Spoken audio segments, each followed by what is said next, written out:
Tonight, rallying for a fair deal.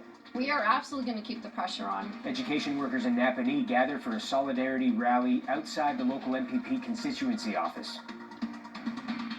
Plus, putting money where his mouth is. The Prime Minister has a full day of announcements and pledges at the Southeast Asia Summit.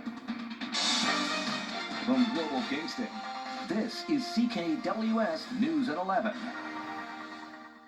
Good evening and thanks for joining us tonight. I'm Mark Carcassole. Despite the Ford government's stated plan to repeal Bill 28, CUPE represented education workers are not easing the pressure on the province. They imposed a deal that wouldn't meet the needs of our students, and they would have pushed everybody into further poverty.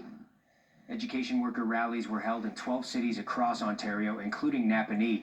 More than 100 people turned up at Conservative MPP Rick Breezy's constituency office to express their displeasure with the provincial government's handling of contract negotiations with education workers. We are absolutely going to keep the pressure on. We are not stopping. We are just standing still, taking a pause, but we're ready to go. We need to continue to make sure that our members are getting the fair deal that they deserve. People don't deserve to be working in the poverty line. CUPE is also encouraging its members and the public to phone the offices of the Premier and Education Minister and call for a negotiated agreement. Ontario NDP leadership candidate Merritt Stiles was in Kingston today, and she spent the day speaking with party faithful as well as members of the public and Labour leaders. Stiles represents the riding of Davenport and was first elected in 2018.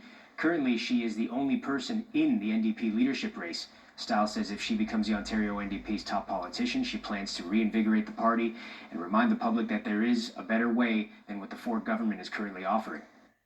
It's not normal to be waiting 20 hours in emergency rooms, right, like you are here in Kingston.